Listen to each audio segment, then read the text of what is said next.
यार काश आप ऐसे ही मुस्कुराते रहें, लेकिन नंबर प्लेट तो लगा लें। सर मेरी पीछे लगी हुई है। पीछे नहीं, दोनों साइड लगना जरूरी है सर। ये काफी नहीं है कि आपने आगे लगा ली पीछे छोड़ दी और पीछे लगा ली तो आगे छोड़ दी। 1.5 साल से ये कैंपेन चल रही है, आपको पता होना चाहिए। टेलीविजन पर है, सोशल मीडिया पर है, कैंपेन पर है, हर तरह से बताया जा रहा है। आप कह रहे हैं कि पता नहीं है। यहाँ पे मैंने सुनी देखा तो है, मैंने लगवानी है। इन दिनों गाड़ी की पूरी की मेंटेनेंस कराऊंगा तो फिर मैं आगे की भी लगवाऊंगा। कब लगाएंगे? सर इंशाल्लाह फर्स्ट तक का करवा लूंगा मैं। पहली तक करवा लेंगे, तनख्वाह नहीं आएगा।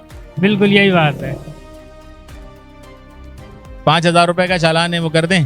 अरे सर मैं अभी कहाँ से कुछ दे सकता हूँ? भाई 800 रुपए की नंबर प्लेट नहीं लगा रहे तो 5,000 रुपए शायद आपके पास लग रहा है ज्यादा पैसे आ गए हैं। नहीं नहीं सर, बात ये नहीं है, मैंने करवानी थी, मेरे जहन में भी था बिल्कुल। और इत्तफाकी ये हुआ कि आपने पूछ भी लिया, मैंने करवानी जरूर थी, मुझे मालूम था। क्योंकि आजकल सोशल मीडिया पे बहुत आ रहा है कि आगे शारे फैसल पे रोक रहे हैं, और मैंने देखी है सारी वीडियो। आप इस वक्त 3 तलवार पर हैं सर। जी सर मुझे मालूम है।